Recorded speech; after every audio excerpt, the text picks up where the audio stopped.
थे, हमारे नाना नानी, दादा दादी या जो भी बड़े पुरखे थे हमारे, अगर वो उस समय डॉक्टर, इंजीनियर, वकील या सत्ता में या बड़े कारोबारी होते तो आज हम कहाँ होते?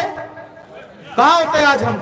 कम से कम यहाँ तो नहीं होता, आज कोठी बंगलों में हम लोग मौजूद होते। तो वो क्यों नहीं हो पाया? ऐसा क्या हुआ कि वो लोग, बाकी 10% लोगों ने सब कुछ हासिल किया, हमारे 90% बुजुर्गों ने वो हासिल क्यों नहीं कर पाए? ये एक इतिहास है, ये हमें जानना होगा। इस जयंती के माध्यम से हमारा उद्देश्य है कि सब तक ये बात पहुंचाई जाए और सबको ये पता होना चाहिए। साथियों, इसके लिए हमारे को थोड़ा सा आजादी का जो आंदोलन है उसे छूना पड़ेगा। जब 15 अगस्त 1947 को ये देश आजाद हुआ तो ब्रिटिश गवर्नमेंट ने यह कहा कि इस पे लंबे समय तक मुगलों ने राज करा भारत के ऊपर, तकरीबन 200 सालों के करीब हम लोग भी रहे। अब इस पर बैठेगा कौन, किसका राज होगा, कौन इसे चलाएगा? तब यहाँ पर समझौता हुआ, ये तय हुआ कि इस देश पर जनता का राज होगा, इस राजगद्दी पर जो जनता बैठेगी और जनता के लिए तंत्र होगा और जनता के द्वारा होगा। तब संविधान की रचना का कार्यक्रम चालू हुआ। संविधान कमेटी सेकंड वर्ल्ड वॉर के बाद, जब 1939 से लेकर 1945 तक सेकंड वर्ल्ड वॉर चली, उसके बाद संविधान कमेटी बनती है और 2 साल 11 महीने 18 दिन के अंदर संविधान बनकर के तय होता है। तो साथियों, हमारे अगर बड़े बुजुर्ग डॉक्टर, इंजीनियर, वकील, बड़े कारोबारी, राजनेता होते तो आज हम कहाँ होते? वो क्यों नहीं हो पाए? उसका कारण है जो आजादी से पहले एक विधान था, एक कानून था, जिसमें हमारे बड़े बुजुर्ग के लिए सिर्फ दंड होते थे। उनको पढ़ने का, शिक्षा का कोई अधिकार नहीं था। अगर हमारा बड़ा बुजुर्ग कोई शिक्षा सुन भी ले तो शीशा पिघला कर उसे कान में डाल दिया जाता था।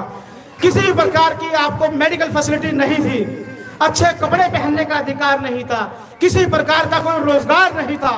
अरे भूखे पेट हम लोग रहते थे, मरे हुए जानवर का मांस हमें खाने के लिए कहा जाता था।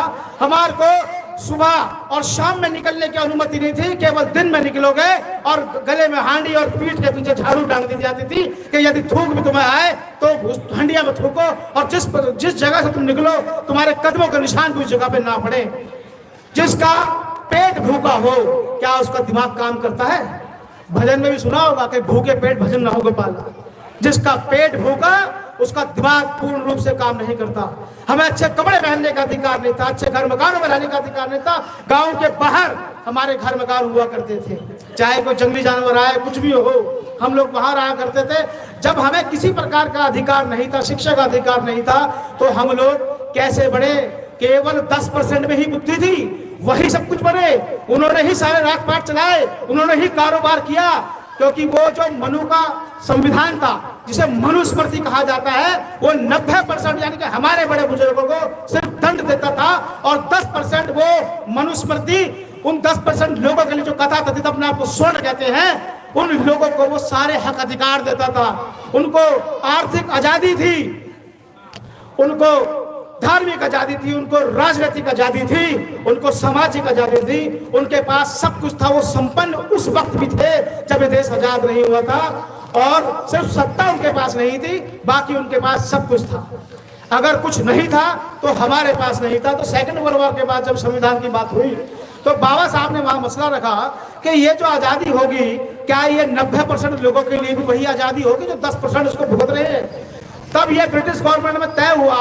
वहां पर एक साइमन कमीशन बनाई गई, जो इंग्लैंड की जो पार्लियामेंट थी, वहां पर 3 मिनिस्टर ऑफ पार्लियामेंट की जो 3 जो MP थे वहां के, उन लोगों की एक कमीशन बना गई, एक समिति बनाई गई जिसका नाम साइमन कमीशन रखा गया।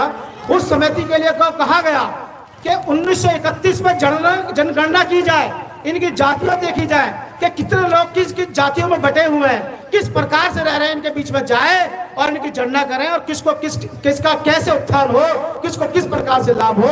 वो उस समिति साइमन कमेटी जो बनाई गई थी, वो उसको जिम्मेवारी दी गई थी। उसके बाद संविधान लागू होता है, लेकिन हमारा उस प्रकार से उत्थान नहीं हो पा रहा, क्योंकि जैसे ही 26 जनवरी 1950 को संविधान लागू होता है, जितने भी ये लोग थे, ये सब लोग सक्षम हुए और इन्होंने अपने अपने पदों को ग्रहण करते हुए पदों को ग्रहण किया और सरकार के कार्यभार को संभाला।